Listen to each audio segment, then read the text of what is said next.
Yes, hi, I'm Jane Farrell. I'm the project manager for the Lead Employment Advocates project that was funded by the state government and initiated by United Voice and the Council of International Students. And with me today, I'm Julio Gamboa, and I'm one of the advocates in this project.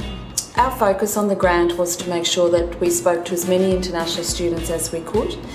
We wanted to make sure that they were aware that they have rights at work in Australia and that they knew what to do and where to go to get help.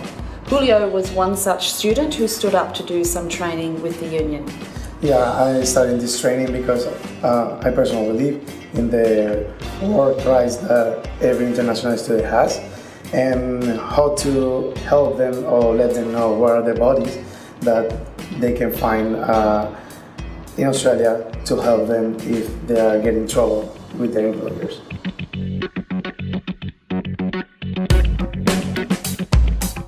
In short, people can be employed as full-time, part-time or casual workers, and there are different arrangements for each of those categories. People should be employed under what's called an award. An award is a legal contract that is set down by industry and government and provides for minimum rates of pay and minimum working conditions. That means you can get more, but you can't get less. So for a full-time worker, it's 38 hours a week and the rate is around $18.29, depending what industry and what job. If you work part-time or casual, there is a loading. It's around 10% for part-timers and around 10 to 15% and about 25% for casuals. So an example would be, Julio, your job in cleaning, when you would be classed as a part-time employee to fit in with your 20 hours. Yeah. So your hourly rate was? 24.34, if I'm not wrong, yeah. On the basis of Monday to Friday. So part-time workers can work anything from, in some cases, 0 hours, but normally around 10 to 15, maybe 20 hours a week, and should be less than 38.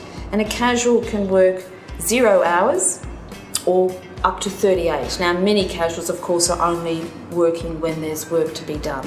And it's a funny way to put it, but each contract stands alone. So if you're a casual worker, you work today, there's no commitment that you need to come back tomorrow. In many cases, that's what happens here in this country, but the law says there's no ongoing contract of engagement.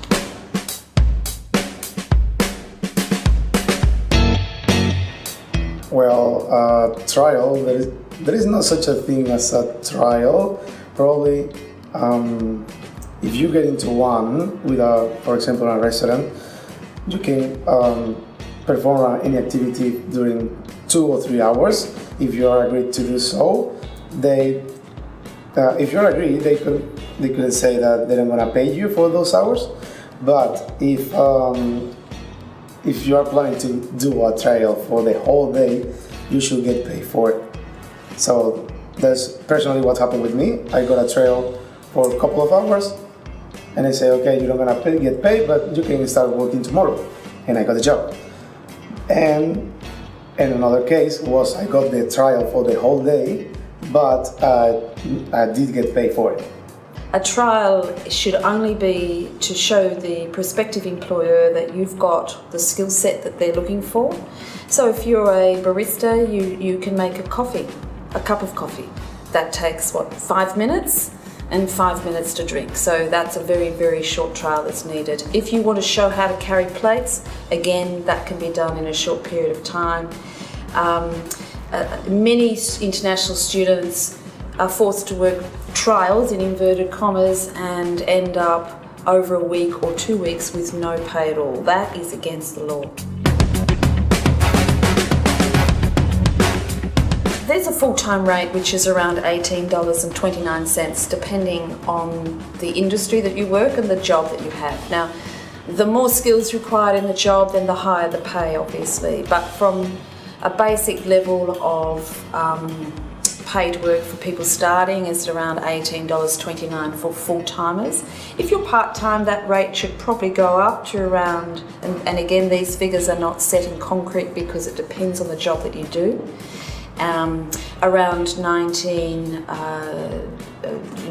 dollars, probably $19.50. Now, casuals get a loading of 25% on top of the full-time rate. So for many people, the base casual rate should be around $22 to $23 an hour, Monday to Friday. Of course, in this country, penalty rates are payable at nights, weekends, and public holidays. So Julio, at your cleaning job, you certainly were paid the correct rate of a part-time worker working Monday to Friday. Yeah, that's right. My payment's like a 24 point something per hour. Yes. But it also depends on the contract that you're in. That's right. So it's sometimes people need to provide information about the job that they're working in and the duties that they're doing, and then an exact pay rate can be given.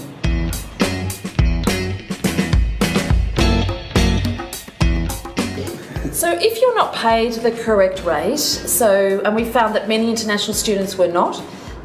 International students were sometimes paid between $10 and $15 an hour across any day of the week, including public holidays, and of course that is clearly unlawful. If you're not paid the correct rate, there's two things that students can do. The first thing would be to contact JobWatch, and Julio will explain about the JobWatch role with international students. Okay, yeah. JobWatch is one of the bodies that can help international students if they are having any trouble with the employers. It's basically they will give you advice what you should do, and working along with them, you can figure it out how you can get your payment back, if you can say that, because sometimes it's not like, okay, I will go there because I'm not getting paid, and in a week or in a week and a half you're gonna get paid straight away. It's something that will take a process to handle the situation.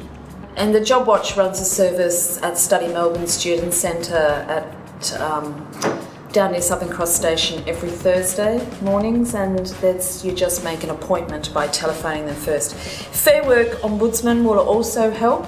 That could be by telephone or by email. The telephone service is very good and very fast. And of course, if the students are members of a trade union, and some of them are, then go to your trade union and get the advice that of what rate you should be on. And of course, how you can get the rate that you should be on.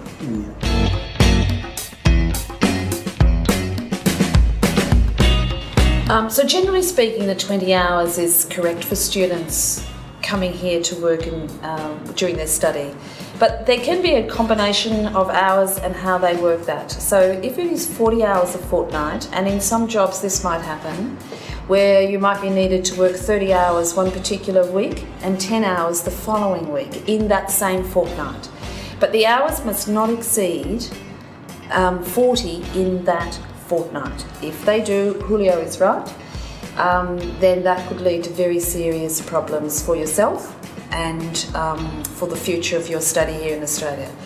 Having said that, we know that many students are pressured or bullied into working extra hours, and they don't want to do that. And we've seen some examples in the news here in Australia about some very large casework that the government and Fair Work has undertaken around students being forced to work and breach their contract. So if that happens, if you're under pressure, you're feeling very uncomfortable to work more hours than you think and you know is right, then you need to get advice immediately. Again, phone Fair Work Ombudsman. Even talk to someone on your campus and make sure that they can link you in. Go to JobWatch, ring your trade union. Connect yourself in and get some confidential advice on what to do and how to be protected, I guess, in going forward with your complaint.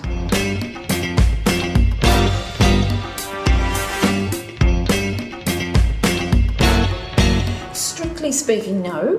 The working extra hours for the visa is separate, and I think that can be clear. People do need to be very careful about that and report that should that happen.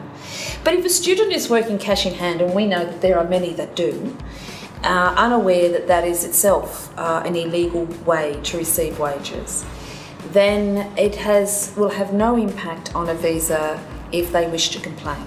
So going to JobWatch, Trade Union or Fair Work Ombudsman will not affect their right to study in Australia and their right to complete their studies in Australia.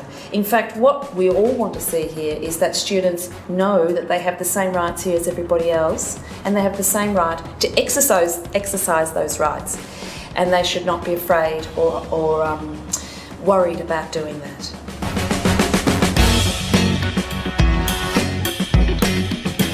Do you get sick leave if you're a part-time worker, Julio? Yeah, you do. You have 10 days as a sick leave paid, and what do you need to do? How many do we have unpaid? 3? Oh, well, that's different according to different industries, and some workplaces actually allow you to have a little bit more, but 10 is probably the minimum. 10 sick days per year. Yeah. But it will restart every year that you sign in your contract. You don't always have to explain what the nature of that illness is, but depending on the situation, it pays to give some broad advice. I've got the flu, or if you work with food, then telling them you've got gastro or diarrhea is very, very important. But otherwise, I think it's okay to be not too personal. In many cases, you need to provide a doctor's certificate to prove, in fact, that you were ill on that day and that you weren't shopping or at the cinema or, sleeping in. Having said that, there are many occasions when to get to see a doctor is very, very difficult, and bookings are often hard to get. And hospitals don't always want to see people who've just got a headache or, coughing a lot in the night. Sometimes you need to take advice from your work site, and again, if it's a work site where it's union or the employer is a good large employer, then they will actually talk to you about how you would go about getting access to your sick leave, and whether or not you need to provide a medical certificate or whether a stat dec will in fact suffice. Yeah, intelligent. What is annual leave and how does it work? Annual leave is a great thing. Annual leave is a holiday break from our work. So in Australia, we generally work 48 weeks of the year and have 4 weeks off per year. So we're paid to have a holiday. This only applies to full-timers and part-timers, not to casuals. So anyone who's casual does not get a paid holiday. But for those that are full-time and part-time, they have 4 weeks paid leave plus 17.5% loading, which is just that little bit extra, maybe because we're on holidays, we spend a bit more, we might go to the movies, we put petrol in the car and go for a drive, we might fly to Sydney. So things cost a little bit more when we're on a break. Annual leave is really important because it rests our mind and our bodies, and it de-stresses us, it gives us a break from, I suppose, the drudgery of getting up every day and going to work. And it reconnects us with our family and community. So it's an important thing that we want to keep. So if you're paid $300 a week, for example, and for a part-time position, then you will get 300 times 4, so $1,200 plus 17.5% loading. So you'll still receive your normal pay, whether it's weekly or fortnightly, and you can ask the employer, can I have it up front? Can I have the whole money up front because I'm flying overseas or to Sydney or somewhere? Or can you pay me each fortnight as usual? Now, many Australians take a break, as you know, in Christmas, January. So often the case is that it is a lump sum because many people are on holidays, including the payroll people. So whatever you get per week is still paid. So for 52 weeks of the year, you know you're paid the same rate every single week, whether you're at work for 48 or on holidays for 4. It's possible that your employer should deny your right for annual leave. Yes, that has been possible. That has happened. Generally speaking, employers want to be able to talk to their employees about the right time to take it. So if you were running a large hotel and everybody wanted to have Christmas off, it would be pretty hard to run the hotel.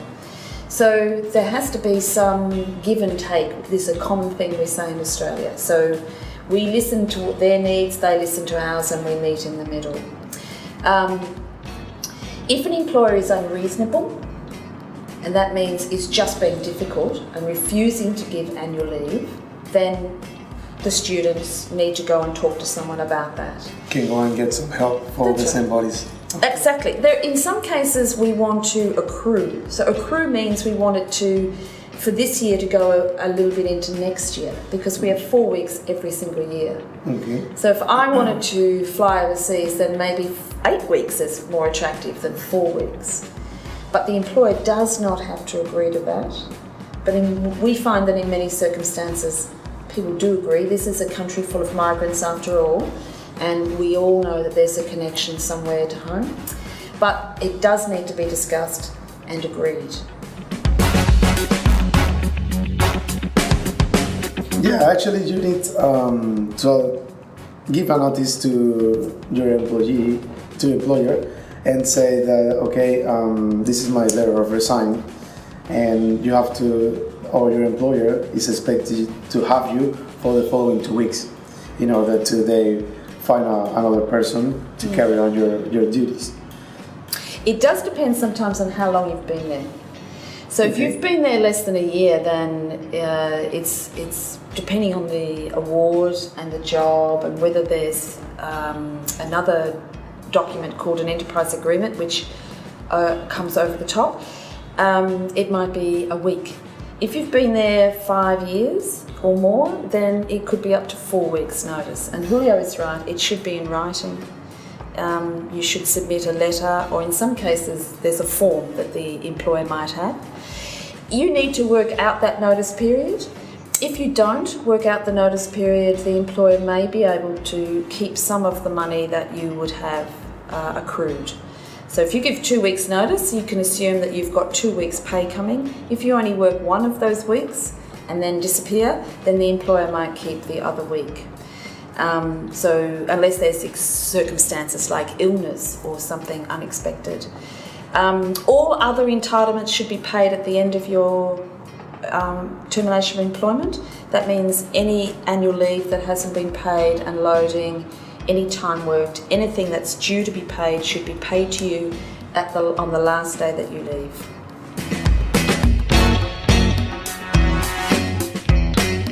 Superannuation is a really important work entitlement that everybody needs to know about, and anybody who works here, no matter their visa, is entitled to that money. So superannuation, firstly, is for retirement.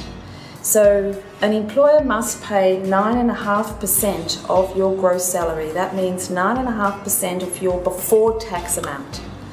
If you earn $500 a week gross and only $400 in your pocket, the employer pays 9.5% on the $500. And it goes into a special account in your name, and has to be managed responsibly and transparently by the employer and the fund that the employer sends it to. And many employers here, if you're working for a big employer, would send the money to an industry fund. Some of the ones that people might see on TV.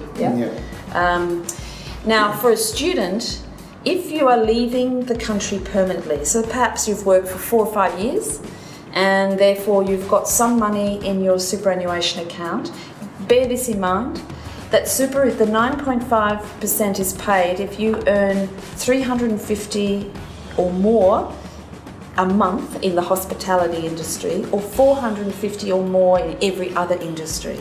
Now, there's a good chance, of course, that most people would earn $350 to $450 a month before tax. So if students are leaving after 4 or 5 years of study or whatever it is, and they're leaving permanently, they can access that money. But they must speak to the Australian Tax Office about it, or indeed their superannuation fund, or perhaps both. And you'll need to fill out a lot of forms. If you're planning to stay and make other arrangements as to your permanency, then the money will not be accessible until you're 65 or 70 or so, yeah, when you retire.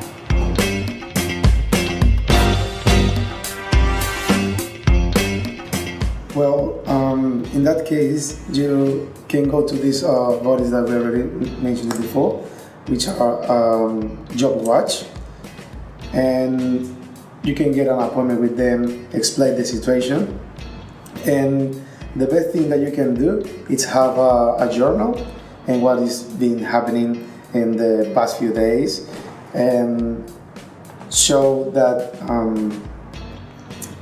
written that, okay, my employee this time told me this, or this time they did me these couple of things.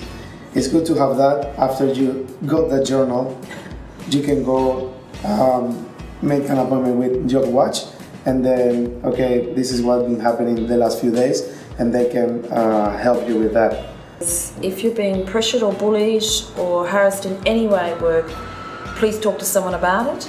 It's always good to include a friend in what's happening, and then to both seek advice from the organisations that are there to help students. These organisations provide free service. Don't let it not be said. Stand up and get some help quickly about it. Yeah, you should show like the shift that they're giving you. Most of the time, if you are working, you already got a roster where that reflects the time and the days that you've been working, and also you have to register your signature in your job. Most of the companies have their digital signature as well, with a machine, and with all of that you can show or prove that you have been working there for the I don't know how many days or weeks, and go for help as well with JobWatch. If you're working for employer A in 2017 and then that job is a job where you've been underpaid significantly, so $16 an hour on a Saturday instead of the legal rate of around $29, then in 2018 you don't do anything about it. In 2019 you still can. So you need to know that you have the right to raise the issue, again, only with professional organisations like JobWatch, Fair Work Ombudsman, Trade Union, even connecting to your community organisations like Refuge of Hope, because they can then connect you with legal bodies who can support you and help you with that complaint. If you haven't got the evidence, and sometimes this is a question of how you present evidence or how you collect evidence for the organisations to raise on your behalf, because if you leave it for 7 years, sometimes we forget. We forget whether we worked a Tuesday and how many hours it was and all those sorts of things. So if you're scared and worried, that's understandable. We all know that, and we can help you with that. But in the meantime, you need to record your hours and what you do. So one of the best tools is to use your mobile phone. Everybody has it in their hand, 24 hours a day practically. Take a photograph of the establishment that you work before you go in. Or if you're scared people looking, do it on the way out. Or do it on the weekend, or get a friend to take a photo. But get a photo of the place that you work at. In many cases, it's a good idea to get a photo inside. And, you know, selfies are very popular, aren't they? Everyone's doing it, and it can be a reason to get a picture of yourself at work, in the kitchen, out the front, at the till, whatever. Now, Fair Work Ombudsman also has a really good app that you can download for your phone. And that app collects your hours, your pay, and all sorts of important information that sits there safely until you're ready and you're supported to go to the organisations who will help you get your money back.